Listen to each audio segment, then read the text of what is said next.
Hey guys, Desolator Magic here, and you remember all the times I called out, massive widespread, recurring cheating in the pro scene, because, there's a lot of money on the line and people like to stay famous and stay, well, I'd say unemployed, but a pro Magic player, I guess, just living off prize money.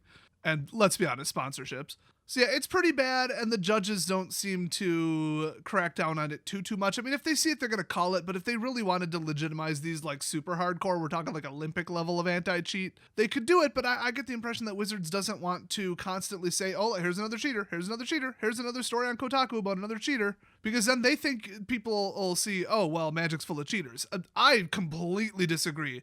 If they come out like, we caught another one, he's banned for life, we're not only taking his prize money, but suing him for damages to our brand, we're revoking all former past prize money because we updated the terms of service and that's what it says now to go to a tournament. You get caught cheating, you forfeit everything because we will assume you were cheating at every single event. Pay it all back. Hope you didn't spend it. I mean, heck, that alone would just stop people in their tracks. So, I mean, we've covered Fabrizio, who was cheating for like 4 years. The first Fabrizio. There's more than one Fabrizio who got caught for cheating. Then we got Alex, what is it, Bertoncini or something like that? I only know MTG Lion's mispronunciation of his last name. If I'm even getting this right, he was banned, then let back into the game, then banned, then let back into the game, I guess both times when it expired. And then he was banned for life when he cheated against a female player, which is a big no-no in Wizards country. And it was at like some local random stores like pre-release event for like $10 in prizes. But yeah, you do anything to one of the female players, especially like, cheat by lying about the board state. Oh, can you see the hammer coming to drop on you? Wizards claims they pretend that there's 30% female players in the game. I have numbers that say 2.3%. So they're kind of defensive about people kind of pushing them away, driving them away, and, harassing them or stealing prizes from them. So those are the little mini stories for you, but I just want to set that up because with those examples in mind, and keep in mind, I've also heard of people like having to give back uncut sheets, like foil sheets, because they're found out to be cheating, and I guess they just never cut them the check for the prize money. I don't know, I heard about a third party, so I had heard that happened quite a while ago. With every example I've ever covered on my channel, this story is the worst, by far. Not because it was the most ongoing, not because it was the most, blatant, oh my gosh, like the cards are right in your pocket, in your lap, what are you doing? Not because, an astonishing amount of prize money was involved, quite the opposite, but this did happen at a GP, or Magicfest, whatever. But because this is so egregious and so crooked, and this is precisely the type of thing that I hear the most stories about. So this is the most widespread, and it's also the worst. Get ready for this one. Now, I am taking this person at their word, and I am leaving them 100% anonymous. So this could be completely fabricated, but I mean, I didn't find any logical fallacies or unrealistic parts in this. And get this, are you ready for the twist? I was going to leave it till the end, but I'm probably going to accidentally say it while I'm reading it. This is written by a female, which is another really good reason for me not to say what their name is. So they say, I'm not a professional player. I've been playing MTG since the original Ravnica block, which she got me beat. I joined during RTR. I play mostly with my friends and my boyfriend, who also collects MTG as well. See, that would have given it away. I mean, at that point, it's down to two options. But, and they say, anyway, on to the story. This happened at, I'm not going to say which GP, because that might narrow it down, but a GP during 2019. This was the first GP Magicfest that my boyfriend and I went to. And at this event, insert name of set here was just released, and we did not know anything about the set. So we were excited about drafting and hanging out with our friends who drove in from a neighboring state. Well, I'm 3 for 3 on this censorship. On the first day, we did a two-headed giant game, which my boyfriend and I were not familiar with, but we learned the rules before signing up. As we went to the event, we were paired with this guy who looked very unkempt, in my opinion, and his significant other, I guess. She looked way older than the guy and had, like, blue/purple hair. Always a trustworthy type. And walked with a cane, but they would kiss each other on the cheek, so yeah, I guess they were together. I'm gonna try to keep this polite, but damn. So I mean, blue hair and don't shower. I guess those that's a match made in heaven. I'm thinking you can get the archetype I'm saying here. So anywho, my boyfriend and I introduced ourselves and how this was our first two-headed giant game, and that we were still learning. And they said no worries and started the game. My boyfriend and I were winning, and I ended up stealing the guy's Sir Conrad, nice, before we went to our combat phase, to which the guy was super pissed about. So we've already got one salty McSoy boy here. Guess what happened next? Flipped over the table and punched her in the face. Just kidding. You would have heard about that. I would have made a 7-part mini-series documentary about it. I would have driven to her house and interviewed her. When Des smells the views, Des goes after the views. I mean, you sitting here right now watching this video. You tell me you wouldn't click on a video that says smelly guy and his creepy old blue-haired girlfriend beat up female player over two-headed giant match. My God, I might set the record. I think the former record on my channel is like 375,000 views. My main channel, not this one, obviously. So anyway, yeah, they stole Sir Conrad, and my boyfriend was the only one declaring attackers while I was trying to read the effects of this new card I just took control of. After the guy declared his blockers and we went to the end of phase, so end of combat phase, I would assume, the guy said, "You're done, right? Okay, it's our turn."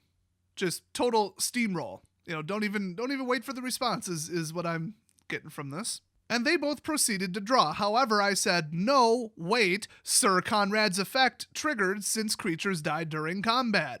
The guy looked very mad and said, "Well, it's our turn, so you can't do that now. Unless you nod or acknowledge the phase change or the turn cycle, it didn't happen." And if your opponent's trying to rush it, that means you missed something and you need to tell them to wait no matter what is going on in the game and reassess every single letter of every word on every single card. Because if people want to go super freaking hard-ass tournament rules, as soon as you acknowledge that a phase ended, then you cannot go back unless your opponent, I guess, lets you. And I think that's more of like a outside the rules than inside the rules thing. They can choose to be charitable and polite, but if you acknowledged, nodded, said okay, said yes, whatever, to them saying, okay, it's my turn, then that's it. If they call a judge, that's it. Here's the thing, though.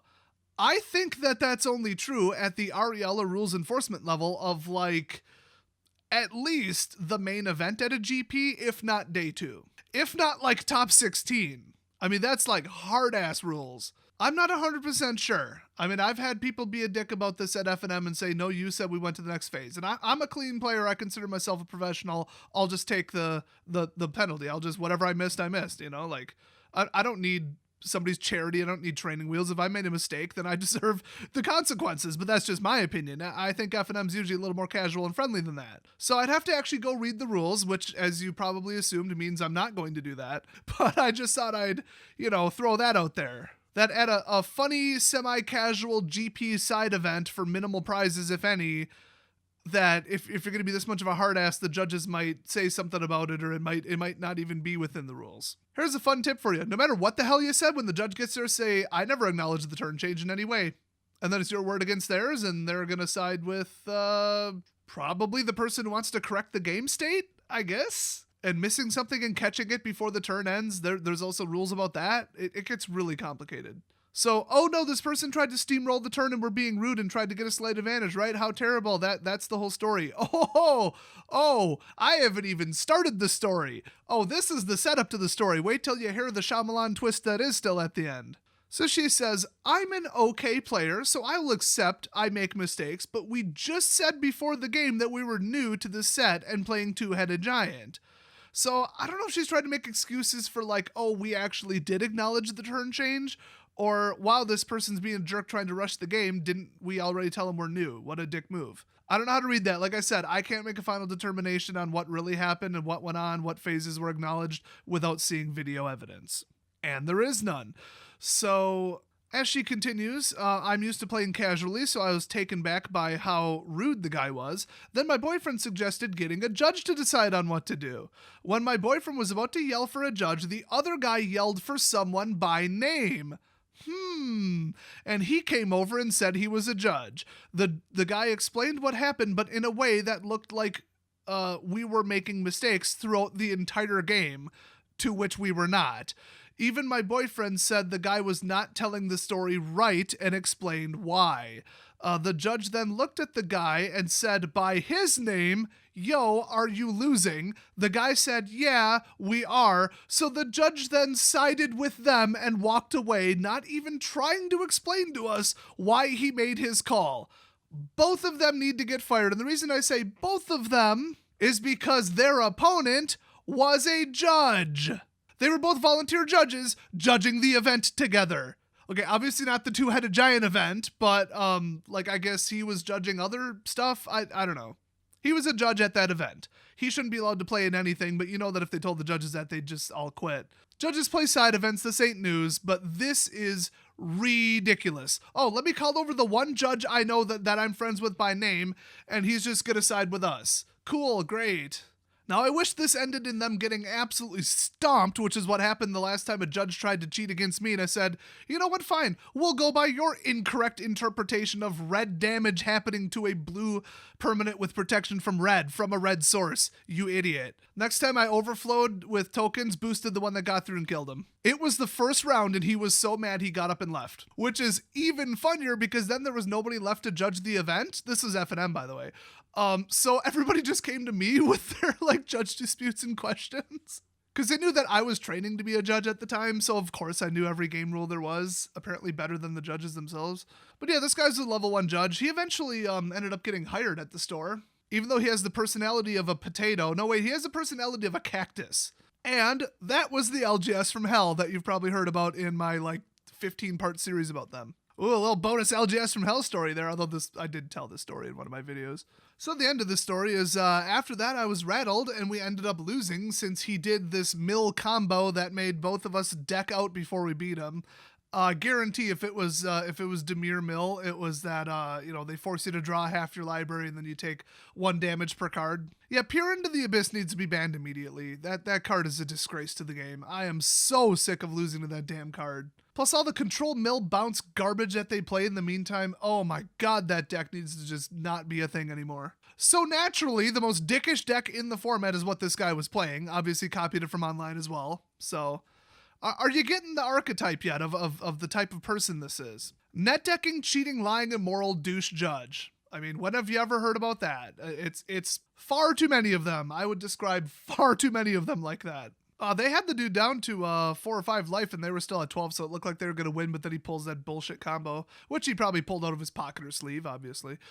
So we later found out that the guy we played against was a volunteer judge and knew some of the other judges at the GP, so it made sense why he called a specific person to come and make a call, which ended up favoring them more than us. Long story short, we will never go to a GP again.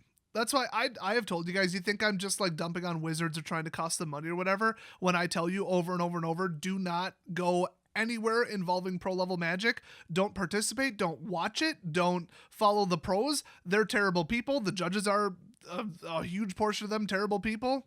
Everything's buddy. I mean, we got the pro players with the staff. The pro players know the judges know the staff. You have no chance. The crooked judges, the favoritism, the cheating, and the free buys, don't participate. Don't watch it. Don't fanboy over it. Just do what I do and ignore it. Pretend it doesn't exist. Pro level Magic is an absolute embarrassment. It is such a slap in the face to the integrity of the biggest card game in the world, and Wizards refuses to actually crack down on this stuff and have actual consequences and really get rid of the problem because they could snap their fingers overnight and do it. So she finishes with, it feels horrible when somebody cheats against you and you know they got away with it. I have more details about this event that I didn't put in this email since it's already too long. Ha, wrong. But if you are wanting to ask more questions, feel free to contact me. Oh, I probably should have done that. I want to stay anonymous since I know the elites in the MTG community would harass me if they found out who I was. That is absolutely true. All I want to do is share my story and warn others that cheating occurs at these GP events. Oh, yes. Let alone an F&M. She threw that in, too. I hope to hear from you soon. Oh, this is going to be the first you hear from it, is this video launching, which is kind of funny. So if any situation ever happens like this, you can stay anonymous. You can not. You can request to stay anonymous, whatever, but report it to, I want to say Wizards of the Coast customer support, but I'm not sure. I thought there was a a judge thing, but then the judge program got moved to like a private company. But Wizards is the ones who like hand out the DCI bans. So like I don't know. I don't know. You might have to ask someone, probably not a judge. I'm sure it changed in the last 2 years, and honestly, there's no GPs going on now or probably ever again anyway. So if you didn't hear about it, Channel Fireball events folded. They are no more. They went bye-bye. Star City Games in the last 4 or 5 years have had no interest in holding GPs anymore because they just got fed up with Wizards crap and just stopped holding them. So yeah, the good news is we aren't going to see GPs anytime soon. So I know that if these people have been playing for, maybe 3 to 5 years or as long as I have, they would have heard stories. They know what to do. They heard policies. They could have looked into just the what if stuff. I mean, nobody wants to go into a GP and they're like, let's read all the exact technical rules on like how to report a judge and how this works and what rules apply to what, when it's like your first one and you're going to have fun, That's why this is so bad, but people who want to go there and compete extremely seriously, like no matter if you're running a side event or not, you're going to act like, okay, this is the GP. This is a dry run for like, I'm in the top 8, at the event. Like I'm going to pretend I'm playing, super ultra premium high level Magic because I intend to at some point or whatever, dipping my toe into the pro scene, which like I said, don't do it. But if you do, read every rule, every policy, every past example of things you've heard about, everything you can possibly do. You basically become a lawyer, get a PhD in magic law with a minor in bird law, obviously. And then when one of the pros tries to cheat against you because they've never seen you before and they think they can get away with it, you can be like, actually, the rule says this. You want to call a judge? Go for it. I know how to handle the judges and what to say. And I already know what the ruling would be, so why don't you cut the crap? You really want to make them sweat and throw them off for the rest of the game? Blindside them with I know the actual words of the rule and you're wrong, and I know you're trying to cheat because you've got a history. Say that whether it's true or not because they know that it probably is. And just say, hey, you want to get DQ'd from this event right now, right here? They are going to be sweating bullets for the rest of that game. You want to talk about playing mind games and tilting your opponent, throwing them off a little bit. Ooh. Like this one time, this guy tried to cheat against me by stacking his deck, pulling it real far back, and then hoping I wouldn't request a cut or didn't realize that you're supposed to cut. And we were both 0-4 at the event.